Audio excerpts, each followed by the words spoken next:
എല്ലാവർക്കും പുതിയൊരു വീഡിയോയിലേക്ക് സ്വാഗതം.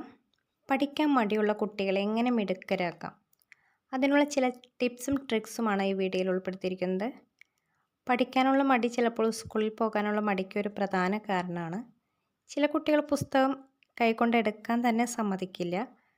പേടിപ്പിച്ചും ട്യൂഷൻ സെൻറ്ററിലൊക്കെ വിട്ടും കുട്ടികളെ പഠിപ്പിക്കാൻ ശ്രമിക്കുന്നതിന് മുമ്പ് നമുക്കെന്ത് ചെയ്യാൻ കഴിയും എന്ന് നോക്കാം. ചെറിയ കുട്ടികളെ പഠിപ്പിക്കാൻ അറിവിനേക്കാൾ പ്രധാനം നല്ല ക്ഷമയും പിന്നെ ചില സൂത്രങ്ങളുമാണ്. ഞാനിവിടെ മലയാളം എങ്ങനെ പഠിപ്പിക്കാം എന്നാണ് കാണിക്കുന്നത്. ഏത് വിഷയം പഠിപ്പിക്കാനാണെങ്കിലും ഈ വിദ്യകളൊക്കെ പ്രയോഗിക്കാം.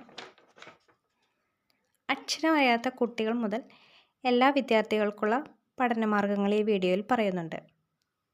ഒന്ന് അക്ഷരത്തെ പരിചയപ്പെടാം. ഒളിച്ചു കളിക്കാൻ കുട്ടികൾക്ക് വലിയ ഇഷ്ടമാണ്. ചെറിയ പേപ്പർ കഷ്ണങ്ങളിൽ അക്ഷരം എഴുതി ഒളിപ്പിച്ചു വയ്ക്കുക. കണ്ടെത്തിയാൽ സമ്മാനം തരാം എന്ന് പറഞ്ഞ് പ്രോത്സാഹിപ്പിക്കുക. എന്നാലും ചില കുസൃതികൾ സമ്മതിക്കില്ല. അപ്പോൾ അവരോട് ഒളിപ്പിച്ചു വയ്ക്കാൻ പറയാം. എന്നിട്ട് നിങ്ങൾ കണ്ടെത്തുക. പഠനത്തിൻ്റെ ആരംഭമാണെങ്കിൽ ചിലർ ഈ പേപ്പർ കഷ്ണങ്ങൾ കീറിക്കളയാനും മടിക്കില്ല.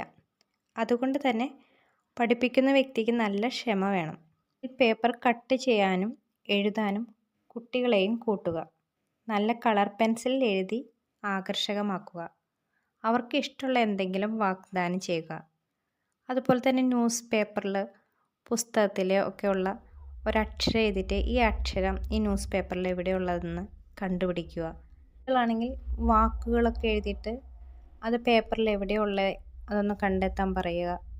ഇത് വളരെ എഫക്റ്റീവാണ് കേട്ടോ. ന്യൂസ് പേപ്പറിൽ നിന്ന് വാക്കുകളും അക്ഷരങ്ങളും കണ്ടെത്താൻ കുട്ടികൾക്ക് വളരെ ഇഷ്ടമാണ്. പതുക്കെ പതുക്കെ പുസ്തകം എടുക്കുക. പുസ്തകത്തിൽ ഓരോ വാക്കും അക്ഷരങ്ങളും കണ്ടെത്താൻ പറയുക. ഈ വിദ്യ തിരിച്ചും ചെയ്യാം. കുട്ടികൾ ഒരു അക്ഷരം പറയട്ടെ, ആ അക്ഷരം നമ്മൾക്ക് ന്യൂസ് പേപ്പറിൽ നിന്ന് കണ്ടെത്താം. കുട്ടികൾക്ക് അധ്യാപകരാകാൻ വലിയ ഇഷ്ടമാണ്. നമ്മളോട് ചോദ്യം ചോദിക്കാനും നമ്മളെക്കൊണ്ട് എഴുതിക്കാനും അവർക്ക് വളരെ ഇഷ്ടമാണ്. അത് നമ്മൾ ചെയ്യുക. നമ്മൾ എഴുതിയത് ശരിയാണോ തെറ്റാണോ എന്ന് കുട്ടികൾ കണ്ടെത്തട്ടെ. അതിലൂടെയും കുട്ടികൾ പഠിക്കും. അതുപോലെ തന്നെ ചിഹ്നങ്ങൾ, അക്ഷരങ്ങൾ, കൂട്ടക്ഷരങ്ങൾ ഇത് ഒരുമിച്ച് പഠിപ്പിക്കരുത്. സമയമെടുത്ത് പഠിപ്പിക്കുക.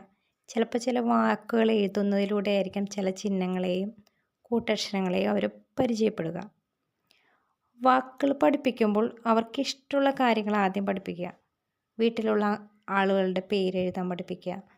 അതുപോലെ തന്നെ വീട്ടിലുള്ള മൃഗങ്ങൾ, കഴിയുമെങ്കിൽ ഈ മൃഗങ്ങളുടെ പടം വരച്ചോ പടം ഒട്ടിച്ചോ അവരുടെ പേരെഴുതി കുട്ടികൾ കാണുന്ന വിധത്തിൽ വയ്ക്കുക.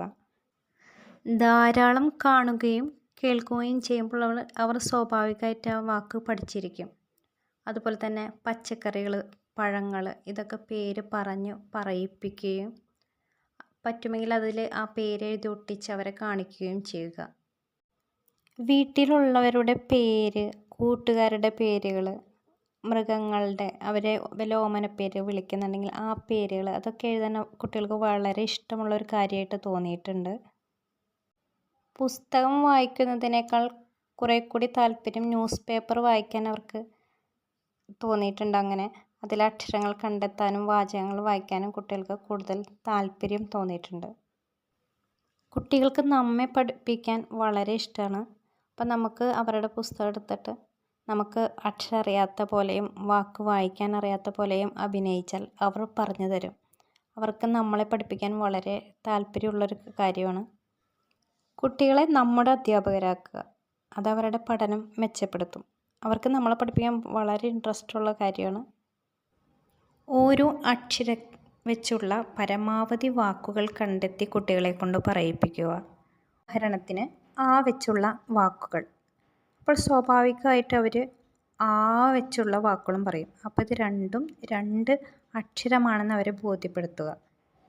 ഇതൊരു മത്സരം പോലെ നടത്തിയ കുട്ടികൾക്ക് കൂടുതൽ ഇൻട്രസ്റ്റ് ഉണ്ടാവും. അതായത് ഒരു വാക്ക് കുട്ടി പറഞ്ഞാൽ മറ്റു വാക്ക് നമ്മൾ പറയുക. ഒട്ടും തന്നെ വാക്കുകൾ അറിയാത്തൊരു കുട്ടിയാണെങ്കിൽ നമ്മളിപ്പോൾ ആ വെച്ചുള്ള കുറേ വാക്കുകൾ പറഞ്ഞതിന് ശേഷം മത്സരം ആരംഭിക്കുക.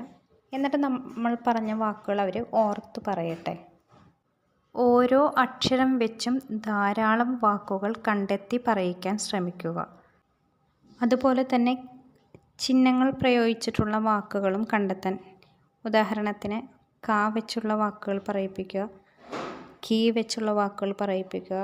ആ വ്യത്യാസം അവരെ ബോധ്യപ്പെടുത്തുക. ഓരോ ചിഹ്നങ്ങൾ ചേർക്കുമ്പോൾ അക്ഷരത്തിൻ്റെ ഉച്ചാരണത്തിൽ വരുന്ന വ്യത്യാസം കുട്ടിയെ ബോധ്യപ്പെടുത്തുക.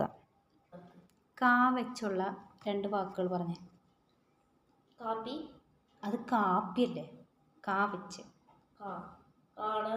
കാ വരാൻ പാടില്ല. പാടില്ല. കറുപ്പ്. കടുക്. ഓക്കെ. ഇനി കീ വെച്ച് പറഞ്ഞേ. കീ. കിഴക്കോട്ട്. കില്ലർ. അത് ഇംഗ്ലീഷ് വാക്കല്ലേ? ചില കുട്ടികളിൽ പഠനപരമായ ഒരു പക്വത, മാനസിക പക്വത വരാൻ ചിലപ്പോൾ ഒരു 3-ാം ക്ലാസ്സൊക്കെ എടുക്കും.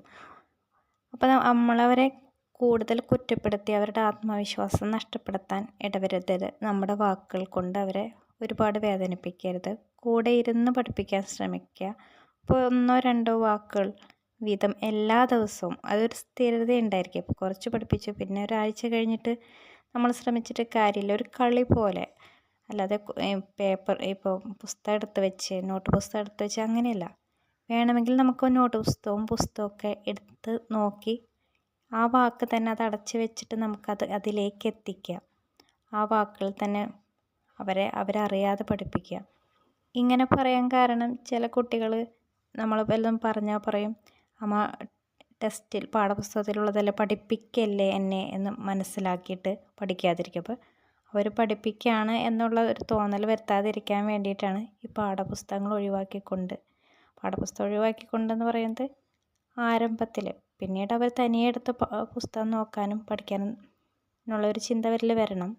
ചില കുട്ടികളെ വീട്ടിൽ നിന്ന് ചിലപ്പോൾ നമ്മൾ പഠിപ്പിച്ച് നമ്മൾ ചോദിച്ചാൽ അവർ കൃത്യമായിട്ട് പറയും, എഴുതുകയൊക്കെ ചെയ്യും. പക്ഷേ ക്ലാസ് മുറിയിൽ ഡിക്റ്റേഷൻ വരുമ്പോൾ ഒന്നും എഴുതാതെ വരുന്ന കുട്ടികളുണ്ടാവും. പഠിപ്പിച്ച് കൊടുത്തിട്ട് എഴുതാതെ വരുമ്പോൾ നമുക്ക് നല്ല ദേഷ്യം വരുമെങ്കിലും നമ്മൾ നല്ല ക്ഷമയോടുകൂടി അതിനെ നേരിടുക.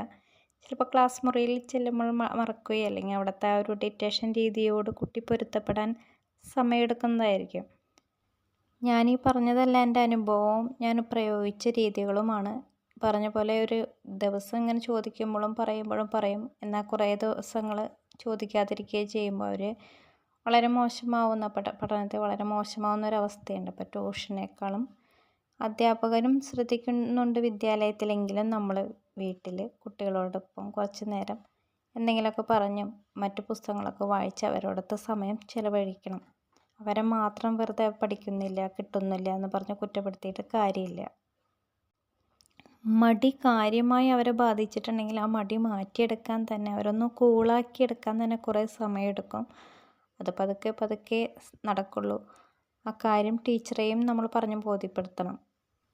ചില അധ്യാപകർക്കത് മനസ്സിലാവും, അവർ സമയം അനുവദിക്കും. മാതാപിതാക്കളെ എത്ര സമയമില്ലാത്തവരാണെങ്കിൽ കൂടിയും ഇപ്പോൾ പുസ്തകത്തിൽ നിന്നല്ല, ഇപ്പോൾ നമ്മൾ കിടക്കണമെങ്കിൽ കിടക്ക, തലയിണ, പുതപ്പ്, ഭക്ഷണമാണെങ്കിലും ഇപ്പോൾ ഇഡ്ഡലി, ദോശ, സാമ്പാർ, അങ്ങനെ നിത്യജീവിതവുമായി ബന്ധപ്പെട്ട് അവരോട് ഓരോ കാര്യങ്ങൾ പറയുക, ഓരോ വാക്കുകൾ പറയുക, ആ വാക്കുകൾ എഴുതിപ്പിക്കുക. അങ്ങനെ തന്നെ അവർ ഭാഷ കുറേ പഠിക്കും. കാർട്ടൂണൊക്കെ കാണാൻ വാശിയുള്ള കുട്ടിയാണെങ്കിൽ കാർട്ടൂൺ നീ കാണുന്നതിന് മുൻപ് ഒരു വീഡിയോ എങ്കിലും, ഇപ്പോൾ ഭാഷയുമായി പഠിപ്പിക്കുന്ന, ഭാഷയുടെ എഴുതുന്ന, അങ്ങനെ ഏതെങ്കിലും ഒരു വീഡിയോ എങ്കിലും കണ്ടതിന് ശേഷം അപ്പോൾ അവരത് കാർട്ടൂൺ കാണാനുള്ള ഇഷ്ടം കൊണ്ട് സമ്മതിക്കും. പക്ഷെ അതും ഒരു നല്ല കാര്യമാണ്. അതുപോലെ തന്നെ മലയാള അക്ഷരം പഠിപ്പിക്കാനായിട്ട് ഓരോ ആപ്പുകളുണ്ട്. അപ്പോൾ അതിലൂടെ ഇപ്പോൾ ഫോണിൽ തന്നെ അക്ഷരം എഴുതുക, അതിൽ കളറായിട്ട് വരും. ഇപ്പോൾ ഫോൺ അഡിക്റ്റ് ആയിട്ടുള്ള കുട്ടിയൊക്കെ ആണെങ്കിൽ പതുക്കെ അക്ഷരം പഠിപ്പിക്കാനായിട്ട് അത് ഉപയോഗിക്കാം. അതുപോലെ തന്നെ സ്ലേറ്റ് വാങ്ങിച്ചിട്ട് കളർ പെൻസിൽ കൊണ്ട് എഴുതിക്കുക. ഇതൊക്കെ പഠനത്തിൻ്റെ ആരംഭകാലത്ത് വളരെ ഉപകാരം ചെയ്യുന്ന കാര്യങ്ങളാണ്. ഓരോ കുട്ടിയും വ്യത്യസ്തരാണ്, അതുകൊണ്ട് അവരുടെ പഠന രീതികളും വ്യത്യസ്തമായിരിക്കും. നമ്മൾ എന്തെങ്കിലും പുതുതായി കണ്ടെത്തി നമ്മുടെ കുട്ടികളുടെ ഇഷ്ടമനുസരിച്ച് കണ്ടെത്തി അവരെ എങ്ങനെയെങ്കിലും പഠിപ്പിക്കുക എന്നതാണ് കാര്യം. ഒരുവിധം വലിയ ക്ലാസ്സിൽ ഇപ്പോൾ 2-3 ക്ലാസ്സുകളിലൊക്കെ എത്തിയിട്ടുണ്ടെങ്കിൽ, അല്ലെങ്കിൽ അതിൽ ഉയർന്ന ക്ലാസ്സിലെത്തിയിട്ടുണ്ടെങ്കിൽ അർത്ഥം, വിപരീതം, പര്യായം, ചോദ്യോത്തരം, അങ്ങനെ കുറേ എഴുതി തന്നിട്ടുണ്ടായിരിക്കും. നമ്മുടെ കുട്ടിയുടെ ഒരു ഇതനുസരിച്ച് പ്രധാനമായ എന്തായാലും പഠിക്കേണ്ട നമുക്കൊന്ന് വായിച്ച് നോക്കിയാൽ മനസ്സിലാവും. പ്രധാനമായ അർത്ഥങ്ങൾ, വിപരീതങ്ങൾ അത് മാത്രം പഠിപ്പിച്ചു കൊടുക്കുക. അപ്പോൾ വലിയ ചോദ്യോത്തരങ്ങളാണെങ്കിൽ അതൊന്ന് ചെറുതാക്കി കൊടുക്കുക. അതല്ലാതെ എല്ലാം അങ്ങ് പഠിപ്പിക്കാൻ നിന്നിട്ടുണ്ടെങ്കിൽ ചിലപ്പോൾ എല്ലാ കുട്ടികൾക്കും അതങ്ങനെ കഴിഞ്ഞൊന്നും വരില്ല. അപ്പോൾ പരീക്ഷയ്ക്കാണെങ്കിൽ അതിൽ വരാൻ സാധ്യതയുള്ള ചോദ്യങ്ങളെ മാത്രം എടുത്ത് പഠിപ്പിക്കുകയാണെങ്കിൽ അവർക്കതൊരു നല്ല മാർക്കും കിട്ടും. മാർക്ക് ചിലപ്പോഴൊക്കെ ഒരു ആത്മവിശ്വാസം കൂട്ടുന്നൊരു ഘടകമാണ്. അപ്പം നമുക്ക് വളരെ കുറച്ച് സമയം കൊണ്ട് തന്നെ അവർക്ക് നല്ല രീതിയിൽ അത് പഠിപ്പിച്ചെടുക്കാനും കഴിയും.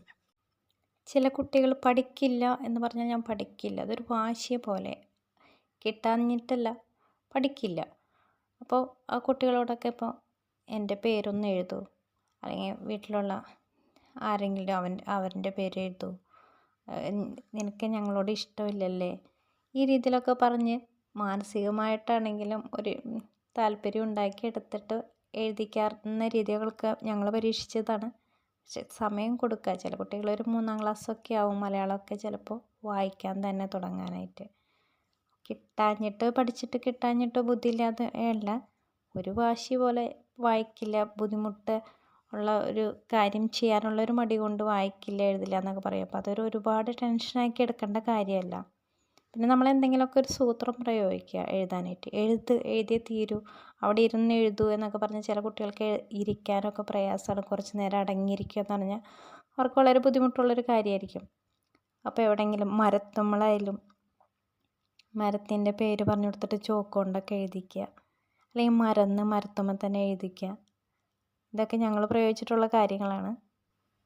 ഏത് ഭാഷയാണോ പഠിപ്പിക്കേണ്ടത്, ഇപ്പോൾ നമ്മൾ പറയാം എനിക്ക് മലയാളമേ അറിയുള്ളൂ, അതുകൊണ്ട് നീ മലയാളത്തിൽ പറഞ്ഞാലേ എനിക്ക് അറിയുള്ളൂ എന്ന് പറയാം. ചില ഇംഗ്ലീഷ് മീഡിയം കുട്ടികൾക്ക് എല്ലാ വാക്കുകളും ഇംഗ്ലീഷിലേ പറയുള്ളൂ. അവരാണ് പ്രധാനമായിട്ടും ഇപ്പം മലയാളം പഠിക്കാനായിട്ട് വളരെ ബുദ്ധിമുട്ട് കാണിക്കുന്നത്.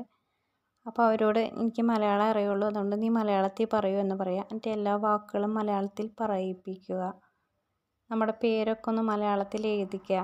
അവർ നമ്മുടെ പേര് മലയാളത്തിൽ എഴുതുമ്പോൾ നമ്മൾ വളരെ സന്തോഷം പ്രകടിപ്പിക്കും, കൈകൊട്ടൊക്കെ ചെയ്തിട്ടുണ്ടെങ്കിൽ അവർക്കതൊരു പ്രോത്സാഹനമാണ്. അങ്ങനെ എല്ലാവരുടെയും പേരൊക്കെ എഴുതിപ്പിക്കുക, വാക്കുകൾ എഴുതിക്കുക. എന്നിട്ട് പതുക്കെ നമ്മൾ പഠനത്തിലേക്കും പാഠപുസ്തകത്തിലേക്കും കടക്കുക. സ്വയം കണ്ടെത്തുക. ഓരോ കുട്ടികളുടെയും വികൃതികൾ വ്യത്യസ്തമാണ്. പഠന രീതികൾ ഇരിക്കാനുള്ള ചിലപ്പോൾ അവർ മിക്ക സമയവും കളിച്ച് നടക്കായിരിക്കും. അപ്പോൾ ആ കളിയിലൂടെ തന്നെ അവരെ പഠനത്തിലേക്ക് കൊണ്ടുവരാനായിട്ട് ശ്രമിക്കുക.